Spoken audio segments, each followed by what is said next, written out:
महाकाली शायद मानव सभ्यता की पहली ऐसी देवी है जिनकी पूजा शुरू की गई थी। तो ये बहुत आम बात है कि उनकी पूजा, नियम, तत्वों इन सब को लेकर गलतफहमियां और कथाएं होंगी। ये दुर्भाग्य की बात है कि इन सब के बीच महाकाली की पूजा को लेकर बहुत सारे झूठे विश्वास और प्रथाएं फैल गई। अभी समय आ गया है कि आध्यात्मिक दुनिया को शक्ति पूजा की सच्चाई का पता चलना चाहिए, प्राण की पूजा करना। और हम ये मानते हैं कि ये तब से हो रहा है जब से क्रिया योग की प्रथा योगीराज लाहिड़ी महाशय से शुरू हुई है। स्वामी युक्तेश्वर गिरी और परमहंस योगानंद इसको और आगे लेकर गए। अन्य साधु हैं जैसे कि समयाकर प्रथा, कश्मीरी शैविज्म, जिन्होंने इस पर काम किया और इसके नियम बताते गए। महाकाली देवी माँ प्राण की प्रतीक, जीवन शक्ति है, मृत्यु की देवता जिन्हें काल कहा जाता है। काल का मतलब समय है।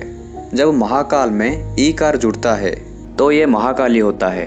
ईकार ही शक्ति है तो काली ही काल की शक्ति है, महाकाल की भी, और वे समय से परे हैं। महाकाल की शक्ति महाकाली हैं। जब हम अपने मन में रहते हैं, अपनी सोच में या फिर अतीत या भविष्य में, तो हम ऐसे समय में रहते हैं जो मृत्यु की ओर ले जाती है।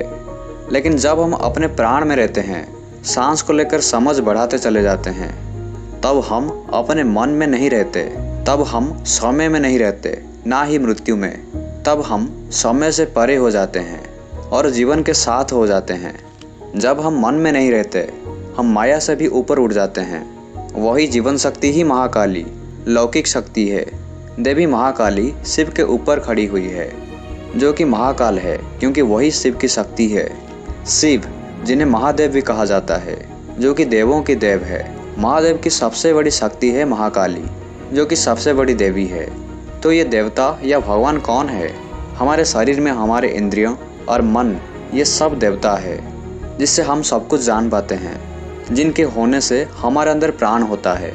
तो प्राण या जीवन शक्ति ही महादेव हैं और वही महाकाली भी है। वही पुरुष और स्त्री दोनों है। तो भगवान शिव को अर्धनारीश्वर भी कहा जाता है, आधा पुरुष और आधी स्त्री। अगर हम देवी माँ की मूर्ति को देखते हैं तो हम देखेंगे कि उनका एक पैर भगवान शिव के छाती के ऊपर और एक पैर बाहर है। इसका मतलब सांस लेना और सांस छोड़ना। जीवन शक्ति की दो पैर है। देवी माँ नग्न है क्योंकि शक्ति हमेशा खुला ही होती है। ऐसा कुछ भी नहीं है जो शक्ति को ढक कर रख सके। मुंडों की माला 50 मूल बीज शब्दों को दर्शाती है, जो कि सृष्टि का आधार है। देवी माँ ने एक हाथ में खड्ग पकड़ी हुई है जिसकी एक आंख है। उस खड्ग में आंख होने की क्या जरूरत थी, जो कि सर काटने के काम आएगा। ये ज्ञान की खड्ग है। उसमें आंख का होना बुद्धि को दर्शाती है। एक और हाथ में उन्होंने कटे हुए सर को पकड़ा है। बुद्धि संसार या इच्छाओं को काटती है। अगर हम प्राण में रहते हैं तो जिसका पैर हमारी सांस है, तब हमारे अंदर बुद्धि का विकास होता है जो हमारे इच्छाओं को काटती है। देवी माँ के अन्य दो हाथ अभय और वर को दिखाती है। हमें मृत्यु से नहीं डरना चाहिए और हमारे अंदर रचनात्मकता का विकास होगा।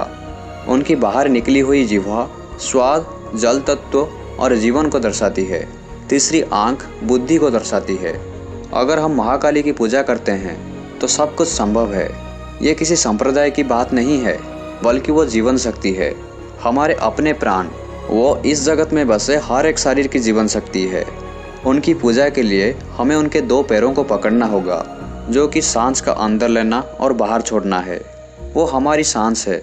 ये सभी संप्रदायों से परे योग साधना का उपाय है।